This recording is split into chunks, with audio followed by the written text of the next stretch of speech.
If you've been eating these four popular nuts thinking you're doing something good for your health, you might actually be causing silent inflammation in your digestive system right now. I've seen countless patients in my clinic who had no idea that their bloating, discomfort, and digestive issues were directly connected to what they considered their healthiest snack choice. What's even more alarming is that one of these nuts is in almost everyone's pantry, recommended by nutritionists everywhere. Yet it could be wreaking havoc on your gut microbiome as we speak.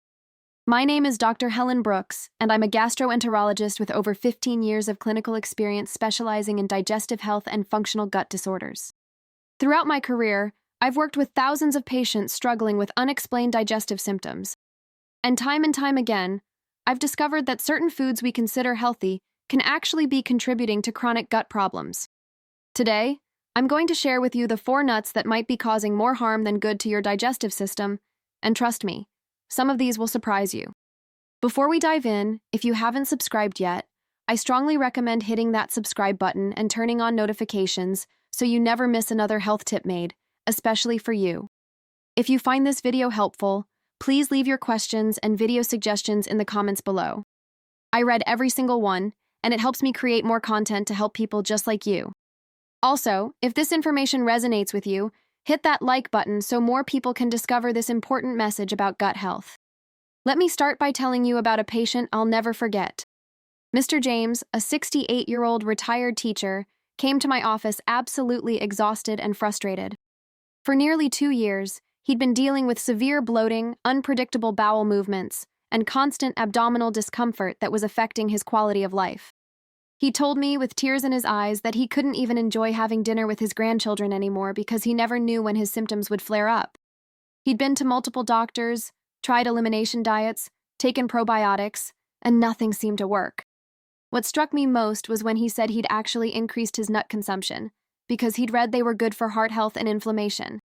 He was eating almonds every single day, sometimes twice a day, thinking he was making the healthiest choice possible. When I explained what we eventually discovered, he looked at me in disbelief. Those almonds, the very food he thought was helping him, were actually triggering a cascade of digestive problems due to their high phytic acid content and the way his particular gut microbiome was processing them. After we modified his diet and removed certain nuts, within 3 weeks, he came back to my office almost in tears again, but this time from relief. He told me he felt like he had his life back. Now, I want to be very clear from the start. Nuts are incredibly nutritious foods packed with healthy fats, protein, fiber, vitamins, and minerals. For many people, they're an excellent addition to a balanced diet. However, what I've learned through years of clinical practice is that not all foods work for all people, and nuts are a perfect example of this principle. The way your body processes nuts depends on your individual gut microbiome composition, your digestive enzyme production, any underlying sensitivities, and even your genetic makeup. What I'm about to share with you isn't about demonizing nuts. It's about helping you understand which ones might be problematic for your specific digestive system and why. The first nut that commonly causes gut issues is almonds. I know this might shock many of you because almonds are often touted as the healthiest nut option, recommended by nutritionists and doctors alike for heart health, weight management, and overall wellness. But here's what most people don't know. Almonds are extremely high in phytic acid, a compound that can interfere with mineral absorption and cause significant digestive distress in sensitive individuals. Phytic acid is what we call an anti-nutrient. It's a plant defense mechanism that binds to minerals like iron, zinc, calcium, and magnesium, making them less available for your body to absorb. When you consume large amounts of phytic acid, especially if your gut isn't properly prepared to handle it, you can experience bloating, gas, cramping, and inflammation of the intestinal lining. But there's more to the almond story. Almonds are also very high in omega-6 fatty acids. Now, we need some omega-6 in our diet, but the modern Western diet is already heavily skewed toward omega-6 consumption, with ratios sometimes reaching 20-1, when the ideal ratio should be closer to 4-1, or even better, 1-1. This imbalance promotes inflammation throughout the body, including in your digestive tract. When you're already dealing with gut inflammation from conditions like irritable bowel syndrome, small intestinal bacterial overgrowth, or leaky gut, adding more inflammatory omega-6 fatty acids through regular almond consumption can perpetuate and worsen your symptoms. Let me tell you about Mrs. Patricia, a 72-year-old woman who had been suffering from what she described as a constantly angry stomach. She was a vibrant, active woman who loved gardening and spending time with her book club, but her digestive issues were starting to limit her activities. She couldn't understand what was happening because, as she told me, she'd always had a cast-iron stomach and could eat anything without problems. That changed about a year before she came to see me. She'd started experiencing terrible bloating, especially in the afternoons, along with alternating constipation and diarrhea. Her daughter, who was a wellness coach, had encouraged her to start eating a handful of raw almonds every day for heart health and to help with her cholesterol. Patricia trusted her daughter and diligently ate her almonds, usually about 30 to 40 nuts each afternoon as a snack. The bloating got progressively worse, but she never connected it to the almonds because, in her mind, she was eating something healthy. When I suggested we try removing almonds from her diet for 2 weeks as part of a broader elimination protocol, she was skeptical but willing to try. The transformation was remarkable. Within 5 days, her bloating decreased by about 70%. By 2 weeks, she told me she felt like her old self again. She actually cried during our follow-up appointment and said she wished someone had told her years ago that healthy foods could still cause problems for some people. The issue with almonds becomes even more pronounced if you're eating them raw and with the skin on. The almond skin contains enzyme inhibitors and tannins that can be particularly harsh on sensitive digestive systems. These compounds are meant to protect the seed until conditions are right for germination. But they can interfere with your digestive enzymes and make it harder for your body to break down proteins properly.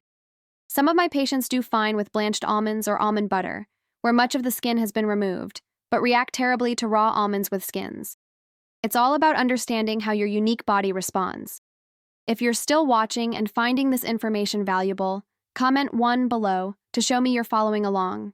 Your engagement helps me know what content resonates with you and helps YouTube show this video to more people who might need this information. The second nut that frequently causes gut problems is cashews, and this one surprises people even more than almonds because cashews have such a mild, creamy taste that seems so gentle and easy to digest. But here's the issue with cashews that I see affecting my patients regularly. Cashews are very high in fermentable carbohydrates, specifically oligosaccharides, which are part of what we call FODMAPs. FODMAP stands for fermentable oligosaccharides, disaccharides, monosaccharides, and polyols. These are short-chain carbohydrates that are poorly absorbed in the small intestine and become food for bacteria in your large intestine. Now, feeding your gut bacteria isn't inherently bad. In fact, it's essential for maintaining a healthy microbiome. However, if you have an imbalance in your gut bacteria, a condition called dysbiosis, or if you have conditions like irritable bowel syndrome or small intestinal bacterial overgrowth, these fermentable carbohydrates can cause excessive gas production, bloating, cramping, and changes in bowel habits. The bacteria in your gut ferment these carbohydrates, producing hydrogen, methane, and other gases as byproducts. This is why people often feel like they're inflating like a balloon after eating cashews. Another problem with cashews is that they're quite high in starch compared to other nuts. While most nuts are relatively low in carbohydrates, cashews contain significantly more, about 9 grams of carbs per small handful. For people with compromised digestive function, particularly those with insufficient digestive enzyme production or those dealing with blood sugar regulation issues, this higher carbohydrate content can be problematic. The starch can feed problematic bacteria or yeast overgrowth in the gut, contributing to ongoing digestive dysfunction. I'll never forget Mr. Robert, a 65-year-old former contractor who came to me absolutely desperate.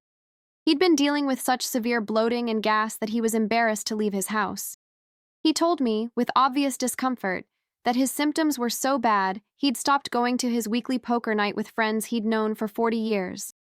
He couldn't sit comfortably for more than 30 minutes without needing to excuse himself. And the constant gurgling and discomfort in his abdomen was affecting his sleep and his relationship with his wife. When we went through his detailed food diary, one pattern immediately jumped out at me. He'd recently discovered cashew butter and had fallen in love with it. He was eating it on toast every morning, adding it to smoothies, and snacking on raw cashews throughout the day. He estimated he was consuming cashews or cashew products at least 3 times daily. He had no idea that this creamy, seemingly innocent nut could be causing his misery. When I explained the connection between cashews, FODMAPs, and his symptoms, he was stunned. He'd thought he was making healthy choices by avoiding processed foods and eating natural nut products. We worked together to eliminate cashews completely and focus on lower FODMAP options. Within 10 days, his symptoms improved dramatically. A month later, he returned to poker night, and he told me he felt like himself again for the first time in over a year. He said the relief wasn't just physical, it was emotional and social too. He'd gotten his life back. The tricky thing about cashews is that they're often hidden in many foods. They're in vegan cheeses, in Asian cuisines, in trail mixes, and in many supposedly gut-friendly products. I've had patients who thought they'd eliminated cashews only to discover they were still consuming them in their favorite dairy-free cream cheese, or in the pad thai they ordered for dinner. Reading labels becomes crucial when you're trying to identify food triggers, but if you thought those two were surprising, wait until you hear about the third nut on this list: pistachios. Many people consider pistachios a fun, harmless snack, but for certain individuals, they can be absolute gut destroyers. Pistachios have several problematic characteristics. First, they're also relatively high in FODMAPs, particularly fructans, which can trigger the same fermentation and gas production issues we discussed with cashews. Second, pistachios are often consumed salted and roasted, and that salt content can be problematic for people with gut inflammation or those who are sensitive to sodium. Excess sodium can disrupt the delicate balance of your gut microbiome and contribute to water retention in the intestines, leading to bloating and discomfort. But here's what really makes pistachios problematic for gut health. They're prone to contamination with aflatoxins. Aflatoxins are toxic compounds produced by certain molds that can grow on nuts, particularly when they're not stored properly. Pistachios, because of their slightly open shell, are particularly susceptible to this contamination. While commercial pistachios in developed countries are tested and regulated, low levels of aflatoxin exposure can still occur, and for people with compromised gut barriers or existing gut inflammation, even small amounts can trigger immune responses and worsen digestive symptoms. The gut lining becomes more permeable, leading to what we often call leaky gut, where partially digested food particles, toxins, and bacteria can pass through the intestinal wall into the bloodstream, triggering inflammation throughout the body. Mrs. Linda, a 70-year-old retired nurse, came to my office with a complex array of symptoms that had been plaguing her for months. She had brain fog, joint pain, skin rashes, and of course, significant digestive issues including diarrhea, cramping, and nausea.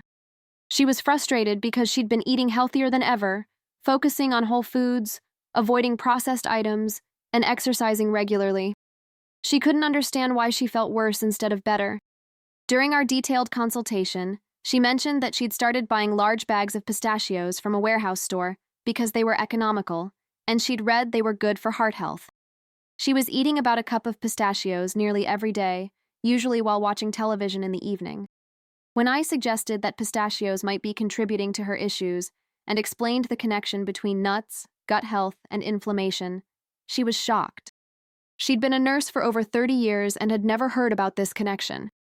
We implemented a comprehensive elimination diet that included removing pistachios, and we also worked on healing her gut lining with specific nutritional support. The change was gradual, but profound.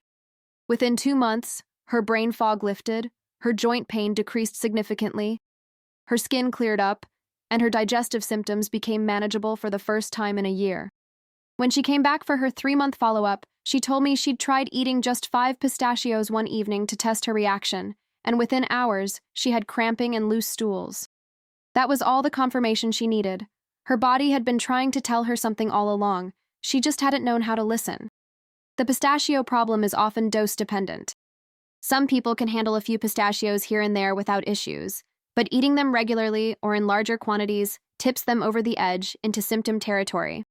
It's also worth noting that some people react more to the roasted and salted versions than to raw pistachios, while others react to both.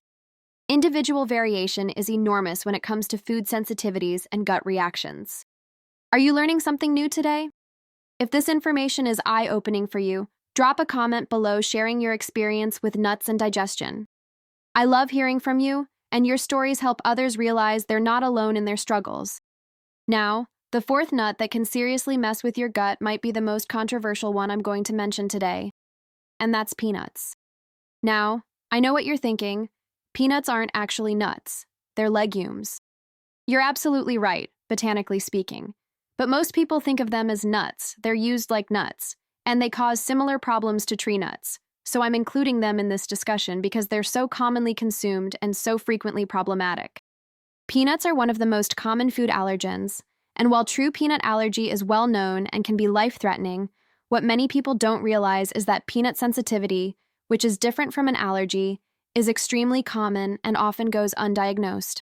Peanut sensitivity can manifest primarily as digestive symptoms, bloating, gas, diarrhea, stomach pain, and nausea, without the obvious allergic reactions like hives or difficulty breathing. These sensitivities can develop at any point in life, even if you've eaten peanuts without problems for decades. Peanuts are also highly inflammatory for many people. They contain lectins, which are proteins that can bind to the lining of your gut and potentially trigger immune responses and inflammation. They're also very high in omega-6 fatty acids, contributing to that inflammatory imbalance we discussed earlier with almonds. Additionally, peanuts are prone to mold contamination, particularly aflatoxins, even more so than pistachios. Aflatoxins in peanuts are a significant concern in many parts of the world, and even in regions with strict regulations, low-level exposure can occur. For someone with a compromised gut barrier or existing inflammation, this mold exposure can perpetuate gut dysfunction and prevent healing. Another issue with peanuts is that they're often consumed in processed forms that contain additional problematic ingredients. Peanut butter often contains added oils, usually inflammatory vegetable oils, added sugars, and sometimes emulsifiers and stabilizers that can disrupt your gut microbiome. Commercial peanut butter, the kind most people buy, is very different from simply grinding up peanuts. Even many supposedly natural peanut butters contain palm oil or other additives that can be gut irritants. Let me share the story of Mr. Thomas, a 73-year-old retired accountant who had been suffering from increasingly severe digestive issues for over 3 years. His symptoms had progressed to the point where he was having multiple bowel movements every day, often urgent and unformed, accompanied by significant abdominal cramping and fatigue. He'd lost weight unintentionally, which was concerning, and he told me he was starting to feel scared about what might be wrong with him. He'd undergone colonoscopies, endoscopies, countless blood tests, and stool studies, all of which came back relatively normal except for signs of inflammation.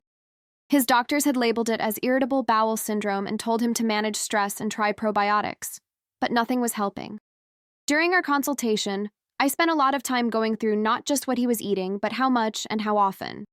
He mentioned that for the past 4 years, ever since he retired, he'd gotten into the habit of eating peanut butter directly from the jar while working on crossword puzzles in the morning.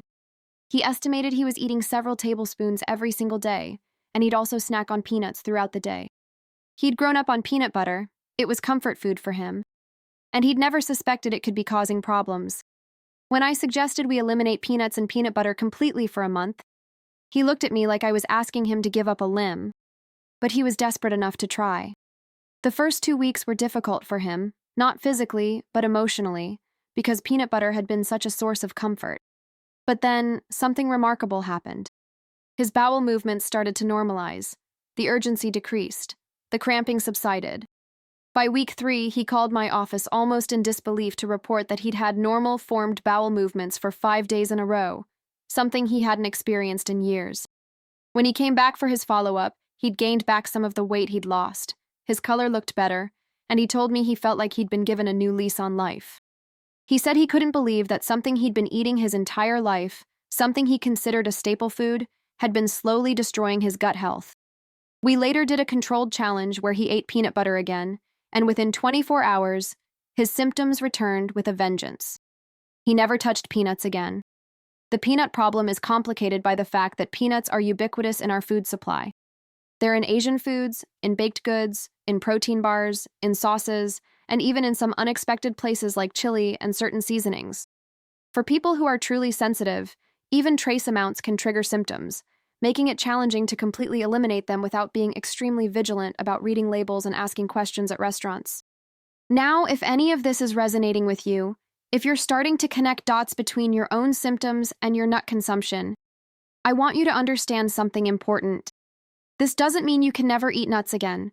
What it means is that you need to understand your body's individual responses and make informed choices.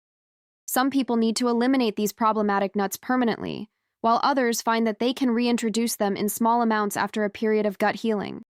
Some people discover that certain preparation methods make nuts more tolerable.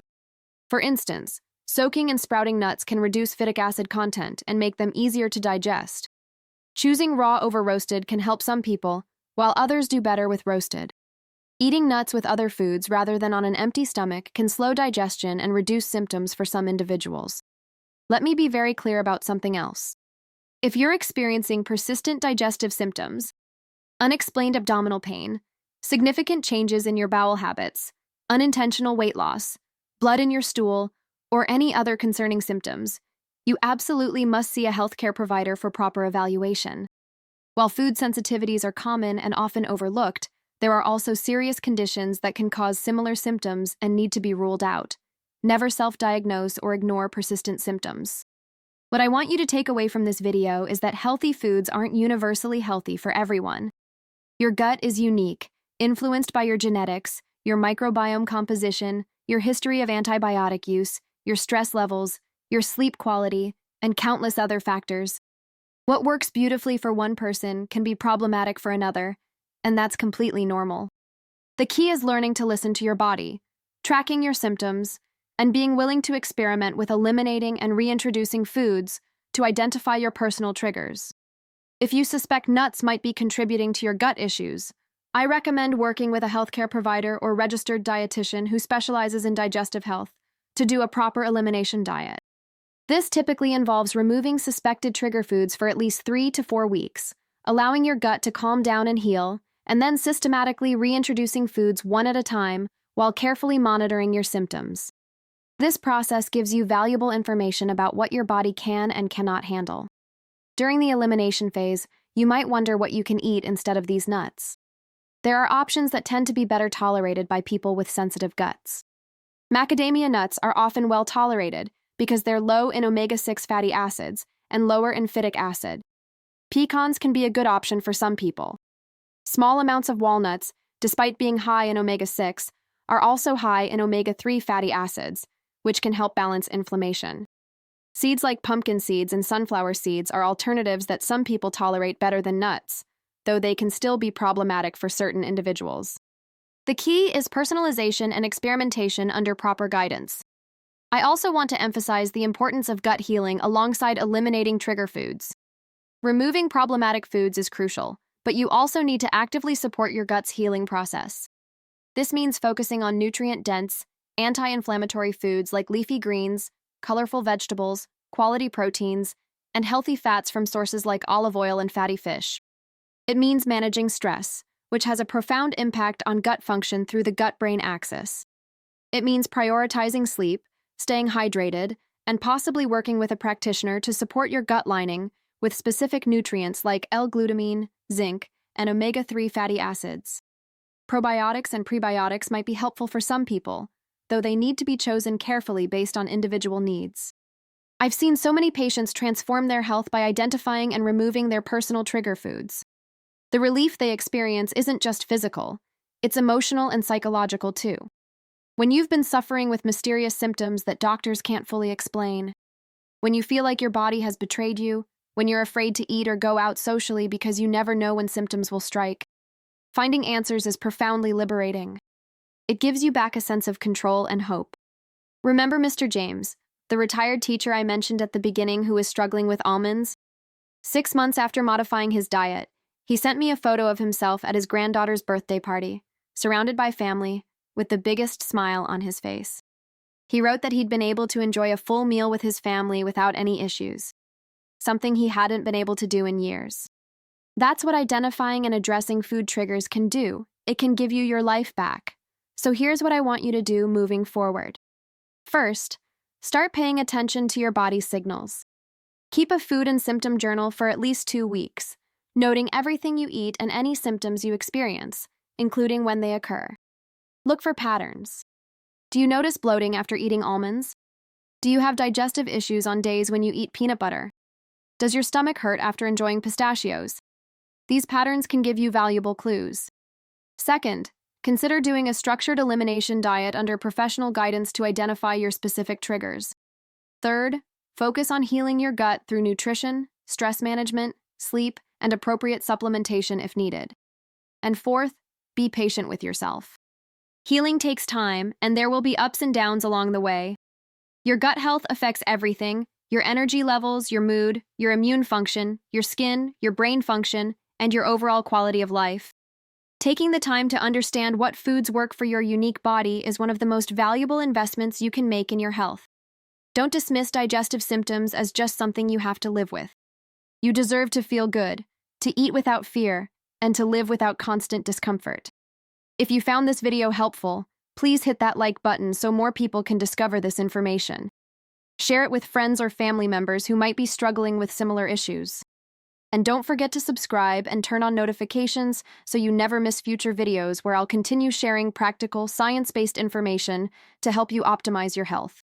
Drop a comment below, letting me know if you've experienced gut issues with any of these nuts. I read every comment, and your experiences help create a community where others realize they're not alone.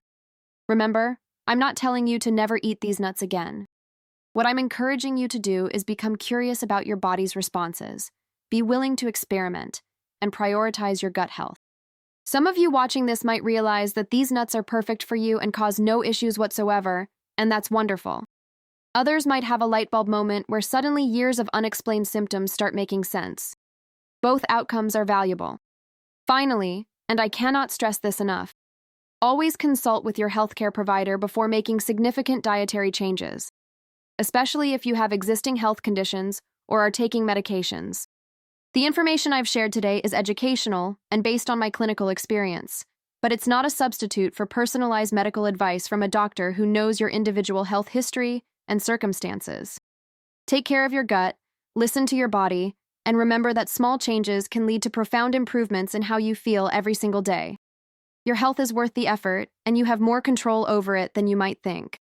Thank you so much for watching, and I'll see you in the next video where we'll explore more ways to optimize your digestive health and overall well-being. Until then, be well.